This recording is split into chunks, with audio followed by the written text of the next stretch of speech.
Bonsoir et bienvenue dans ce journal. Depuis le circuit Bugatti, la ligne droite où les 180 pilotes viennent d'être photographiés.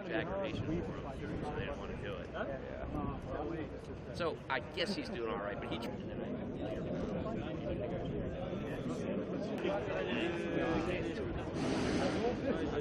Faites un pas en avant, Stéphane. Faites un pas en avant. Voilà, ouais, ici, ça va bien. Faites un... Ah. 3, 2, 1, go. Je suis d'ailleurs avec un photographe, il s'appelle Chin, il vient de Chine. Hello Chin. Hello. Combien de fois êtes-vous venu ici? C'est ma deuxième fois. Qu'est-ce que vous faites ici? Je suis ici pour suivre les équipes chinoises. On a 5 voitures, notamment 2 KCMG en LMP2 et en GT et une DC Racing alpine. Vous travaillez pour un journal en ligne? Je travaille pour le Motorsport Magazine en Chine. Et qu'est-ce que vous aimez au Mans? Le Mans, c'est génial. L'ambiance est au top. Je vis à Shanghai et nous y avons une épreuve de championnat du monde d'endurance depuis 4 ans. Au total, ça fait 6 ans que je couvre le sport automobile, donc j'avais forcément entendu parler du Mans avant de venir ici. Cet endroit m'est donc assez familier.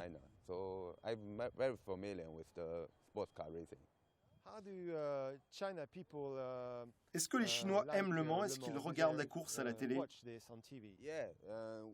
Oui, les Chinois peuvent regarder la course à la télévision. On a Aoi TV, qui est d'ailleurs l'un des sponsors d'une des équipes chinoises. Et puis l'année dernière, KCMG a gagné le championnat en LMP2, donc beaucoup de gens connaissent les 24 heures en Chine.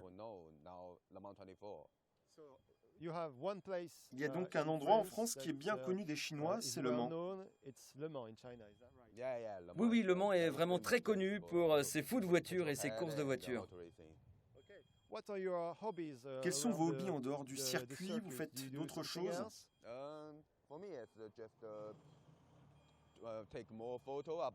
Je prends d'autres photos du musée des 24 heures par exemple, mais j'aime aussi photographier l'ambiance, tous ces gens qui voyagent pour regarder les courses, et puis je supporte nos équipes nationales aussi. Avez-vous essayé de piloter une voiture? Oui, j'ai essayé, mais je n'ai pas tenté de la ramener en Chine. Donc vous reviendrez l'année prochaine? Peut-être, en fait, c'est pas sûr, parce que les 24 heures du Mans et les épreuves de Formule 1 se télescopent. Et maintenant, je travaille beaucoup pour la Formule 1 aussi, donc cette année, oui, je suis là, mais pour l'année prochaine, c'est encore trop tôt pour le dire. Ok, thank you, Chin. Et tout de suite, le reste de l'actualité.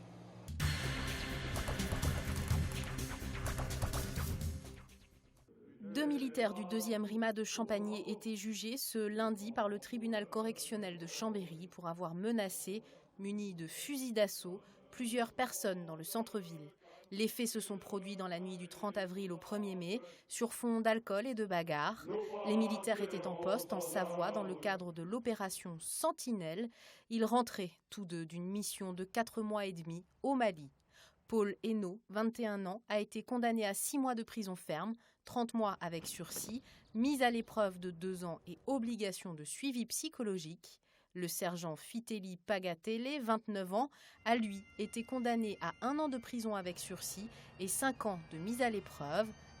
Les militaires sont tous deux interdits de port d'armes soumises à autorisation pendant 1 an et 6 mois.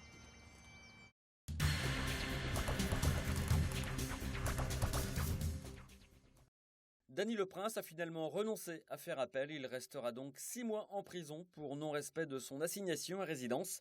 Une condamnation intervenue le 9 mai dernier par le tribunal d'application des peines d'Agen. Dany Le Prince vivait depuis plusieurs mois dans l'Orne alors qu'il avait obligation de vivre dans le sud-ouest de la France selon les termes de sa liberté conditionnelle.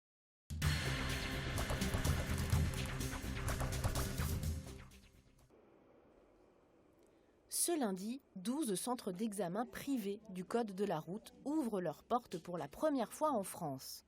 Au Mans, comme ailleurs, avant l'épreuve, certaines choses ne changent pas. C'est un peu stressant quand même. Ouais. Je dirais que j'ai bien révisé vu que je suis à 2-3 fautes de ce que je fais. Donc après ça dépendra du stress et de tout ce qui va avec. Une fois entré dans la salle, tout se passe sur tablette tactile individuelle. Chacun devra compléter sa propre série de questions en 30 minutes. Pour se préparer, le centre d'examen conseille tout de même de passer par une auto-école au préalable.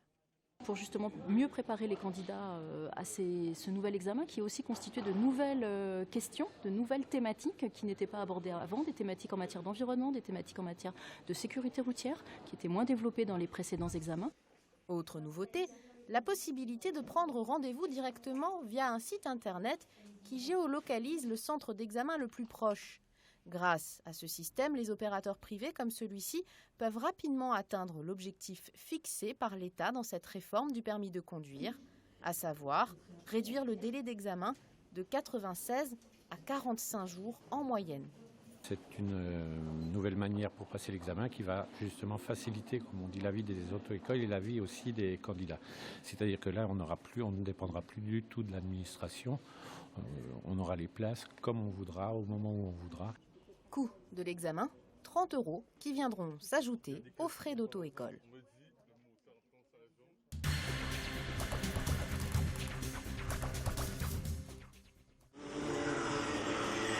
Circuit international de karting au Mans. Séance d'entraînement pour les licenciés de l'ACO. Il y a là des compétiteurs, trajectoire au cordeau, pied au plancher. Il y a aussi, nous dit-on, un Indien sur la piste. Il porte un casque rouge.